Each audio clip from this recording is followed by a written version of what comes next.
Clínica del Niño de Quilmes, La Madrid 444 en Quilmes. Turnos al 4364-9999. Clínica del Niño de Quilmes. Muchísimas gracias, Bocha. Seguimos en Radio Salud. Presentamos a nuestro médico campero, el doctor Norberto De Carli, director médico asociado de la Clínica del Niño de Quilmes. Doctor, buen día. ¿Cómo le va? Buen día, Jorge. Bien, bien. ¿Cómo anda? Hermoso día hoy, ¿eh? Hermoso día, por fin. Al fin. Sí. La verdad que hermoso día y justamente yo estaba observando este fin de semana el brote de las plantas. Muchos árboles frutales ¿Sí? que ya están totalmente florecidos. Raro. Sí, raro, porque han sido días muy feos, pero bueno. Y aparte estamos en, casi mitad de agosto, un poquito más, y uno lo suele ver un poquito más primavera, y veo muchos árboles lindos, muchas flores ya. Increíble, Sí. Increíble, muy coloridos. Por no detectar algo que nosotros no lo detectamos. Sí, totalmente. Bueno, doctor querido, vamos a hablar sobre las intoxicaciones por monóxido de carbono. No sé cómo habrá estado la temporada. No ha habido un invierno muy frío y extenso en la temperatura, pero estamos pasando días fríos y se vienen días fríos. Así que, Sí, por eso, por ahí este tema hubiera sido para tratarnos más a principios del invierno, pero creo que todavía quedan bastantes días fríos. Es que no hubo tanto. Sí. Pero en realidad esta intoxicación, bueno, ya lo voy a comentar después, ha pasado de ser sigue siendo una intoxicación predominante en los meses de invierno, pero se sigue dando en verano por los grupos electrógenos. Ajá, mire usted. Por desluz y eso. Bueno, esta es una investigación, dirán, ¿qué tema de pediatría es este? Sí, es un tema de pediatría, porque si bien es una intoxicación que puede darse a todas las edades, muchas veces ocurre en familias y estas familias incluyen niños. Además, en algún caso, hace unos años, no sé si alguien lo recuerda, una intoxicación así colectiva por monóxido que se dio en un salón de fiestas infantiles, No justamente recuerdo. por un grupo de electrógenos, por allá por 2016 o 2017. Bueno, este es un gas, el monóxido, que se da por la combustión incompleta. Entonces, al no oxigenarse bien la sustancia que se combustiona y que se transforma en anhídrido carbónico y agua, al hacer una combustión incompleta se produce el monóxido de carbono. Y este monóxido de carbono es altamente tóxico. Y desgraciadamente no tiene olor, no da picazón en la vista, en la nariz, no tiene olor y entonces por eso se lo llama el asesino, indetectable, ¿no? Uno no se da cuenta y se va intoxicando y hasta poder terminar muriéndose. El asesino silencioso, así se lo llama.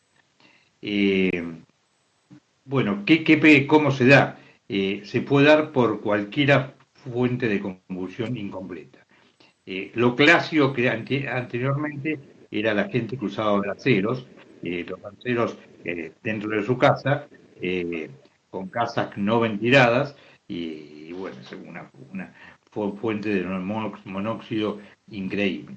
Pero se puede dar con cualquier forma de combustión, con cualquier estufa de leña, de gas, con hornallas, con calefones, y por eso que los calefones no deben estar en lugares cerrados.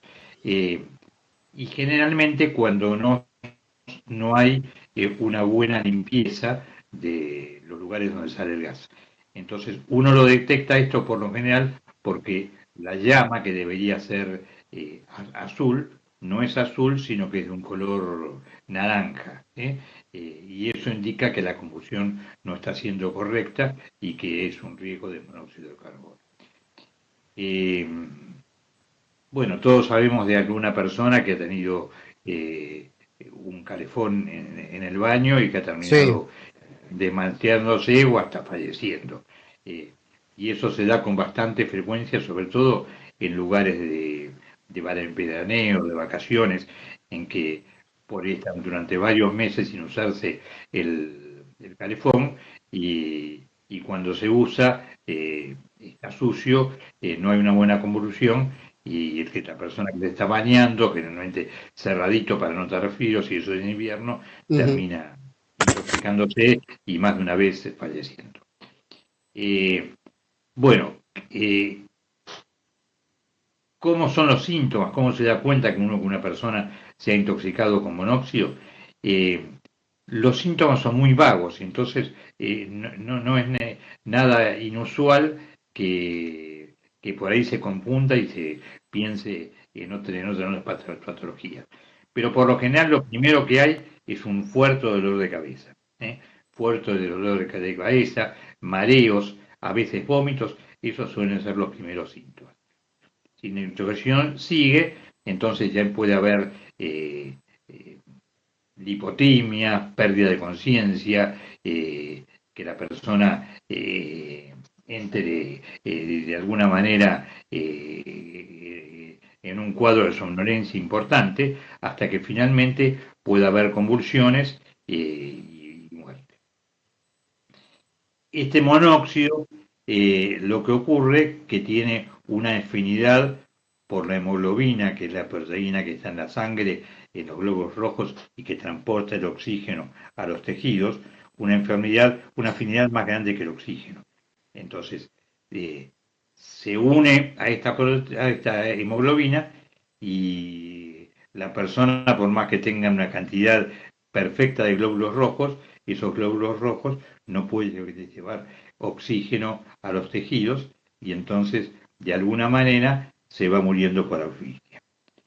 Por otra parte, el mismo monóxido tiene afinidad por las células musculares y entonces esto provoca que debilidad muscular, eh, hay personas que han relatado que se dieron cuenta que les pasaba algo, que querían salir del lugar donde estaba la fuente de su intoxicación y que no podían hacerlo por debilidad muscular.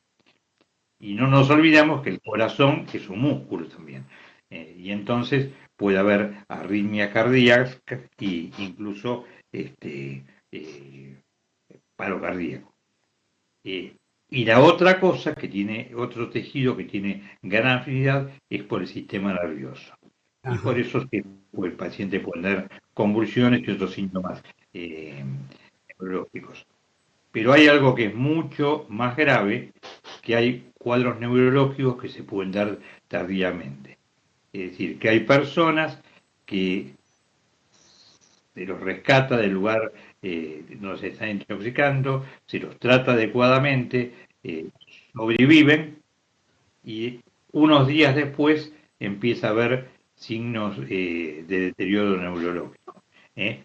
Eh, Inestabilidad, falta de fuerza, eh, trastornos visuales, a veces incluso convulsiones. Y síntomas psiquiátricos también. Y algunas de estas personas han tenido incluso tentativas de suicidio como una manifestación psiquiátrica. Eso puede aparecer tardíamente, hasta los 2 o 3 meses después de haber tenido la intoxicación por monóxido de carbono. Por eso es que una persona que ha estado intoxicada por monóxido tiene que posteriormente tener controles periódicos con un neurólogo y eventualmente con un psiquiatra. Bueno, ese es la, eh, el cuadro de intoxicación. En todos los países es muy frecuente y en Argentina también. Más o menos se calcula que en Argentina hay unos 200 muertes por año de personas intoxicadas por monóxido. Es mucho, es mucho. Y para ser 200 los muertos, son muchos más los intoxicados. Claro. Nosotros en la clínica del niño, en esta época, no digo que todos los días, pero por ahí en el año o en el periodo invernal, tenemos 5 o 6 internados por ahí, no uno solito, porque esto suelen ser intoxicaciones colectivos, varios chicos de la misma familia intoxicados por monóxido. ¿Qué hay que hacer cuando uno detecta que puede haber una irrigación con monóxido? Bueno, abrir el ambiente, ventilarlo bien y sacarla a la persona de ese lugar. Y llevarla al lugar más urgente en que pueda recibir oxígeno. La primera medida, y que la que lo suele salvar, es darles oxígeno con una máscara. De esa manera se consigue de a poquitito ir desplazando el anhídrido carbónico de los glóbulos y que los glóbulos vuelvan a transportar oxígeno.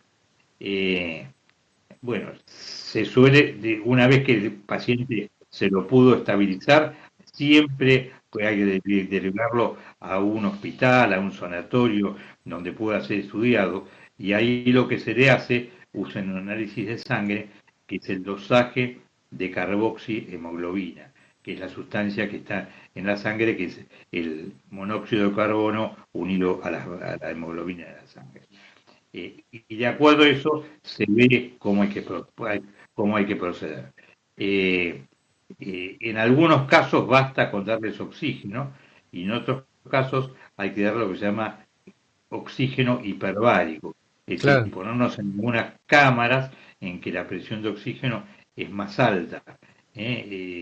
Esto no son muchos los lugares que hay, pero bueno,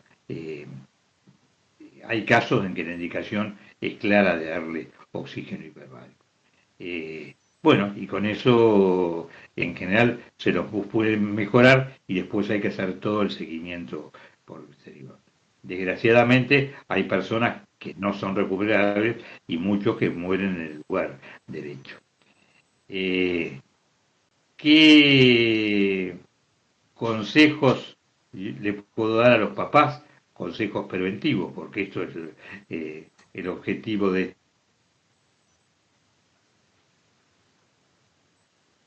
A ver, esta ahí es está, una ahí está, infección volvió. totalmente prevenible. Bueno, cuando uno tiene que usar cualquier motor o fuente de calor en que puede haber combustión, lo que hay que hacer es siempre que haya ventilación. Uno tiene una estufa de cualquier tipo en la casa, por supuesto que las ideales son las de tiro balanceado, porque los productos de descombustión están en el exterior, pero siempre hay que dejar en algún lugar alguna ventilación, alguna endija prendida.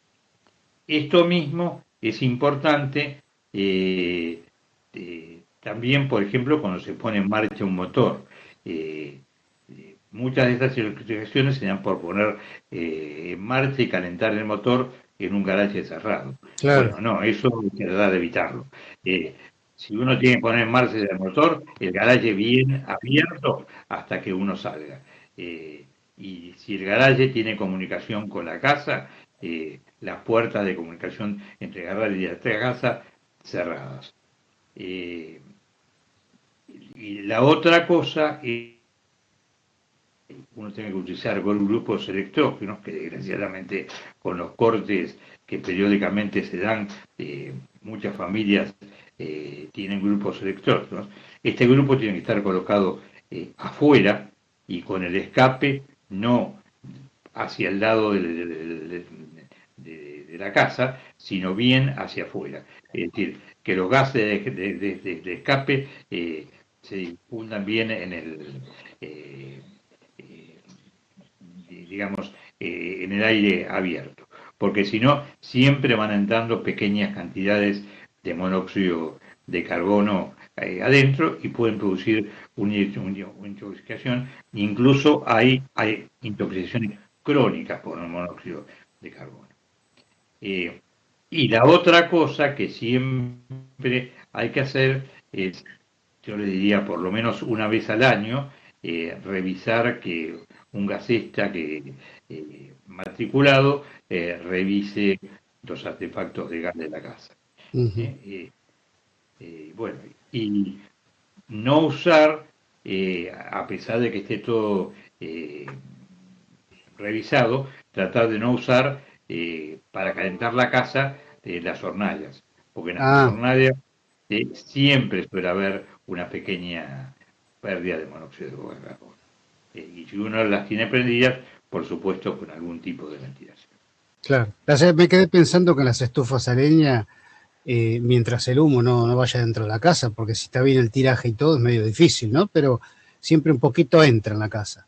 Y por eso, como usted dice, enseguida uno lo detecta porque el humo entra dentro de la Claro, casa. claro, Pero sí uno puede tener alguna pequeña claro, sí, sí, sí, ventilación, no está de más. claro. Pero qué lindo que calientan, ¿eh? Qué lindo que calientan las estufas a leña, ¿eh? Sí, sí, sí. Hermoso, la verdad que hermoso. Es un calor totalmente distinto Sí, al gas húmedo natural. sí, sí. Sobre todo una vez que han pasado unas horitas de que está prendida y que se calienta bien toda la, digamos, la pared, los alrededores, Sí, sí, uno anda en remera dentro de la casa cuando hace mucho frío. sí, sí, sí, sí, sí, sí. Bueno, yo Bueno, lo aproveché este fin de semana, eso. bueno, sí, sí, sí, eso Pero es con un placer. ventilación, por supuesto. Claro, totalmente, totalmente. Bueno, ¿qué dije? ¿Estufa eléctrica? Bueno, Dije yo, no, estufa a leña, a leña, a leña. Ah, ahí está, a leña, a sí, sí. leña. Bueno, Doc, creo que han tenido casos leves en la clínica del niño. Sí, sí, sí. Como yo le decía, eh, yo calculo que durante este invierno en lo que, hemos tenido 8 o 10 casos de chicos con infecciones por monóxido, que por lo general fueron leves o leves moderadas. Ujú. Claro, en una época estaba la cama hiperbárica de Quilmes, después no estuvo más. Sí, en el sanatorio modelo, sí, sí, sí, Sí, sí. sí, sí, sí, sí, Se sí. usaba para este y para otras patologías, sí. Ujú. Sí, en otros países del mundo son tratamientos de elección la cámara hiperbárica. Aquí en otro país no está muy difundido. No, no, en general lo que se hace es el dosaje de hemoglobina Ujú. y con dosajes elevados es indicación de cámara hiperbárica. De Claro. todas maneras, también la cámara hiperbárica puede tener riesgos, a veces riesgos de embolia, y tiene contraindicaciones, Ajá. personas hipertensas y otras. Entonces, por eso es que, bueno, no a todo el mundo se le No, no, claro, aparte trata. además a mí, si sos claustrofóbico, vas muerto, porque a mí me meten en ese submarino y ya me agarra un ataque. Este, Sí, sí, sí, es se- verdad. es Como complejo eso, sentirse ahí encerrado, y haciendo nada, porque uno encima hay los cuidados que hay que tener, no hay que tener ni un anillo, ni un montón de cuestiones, a tener en sí, cuenta. claro, claro. Bueno, Doc, un placer No, como siempre. Dígame si quedó algo, por favor, antes de terminar, como y siempre. pienso que no, Jorge, pero creo que no. Siempre Súper. quedan cosas, pero Sí, sí, creo que sí, lo sí. fundamental ya está comentado. Ahí está. Doctor querido, muchísimas gracias por atendernos como siempre. No, por favor, creo que no. Bueno, un abrazo grande y un saludo para todos los oyentes. Gracias, doctor. Fuerte abrazo, ¿eh? Ahí estuvo con nosotros nuestro querido amigo, el doctor Norberto De Carli, médico campero, como siempre digo, ¿eh? Nuestro querido amigo, nuestro pediatra hace tantos años, a quien agradecemos su sapiencia aquí en Radio Salud.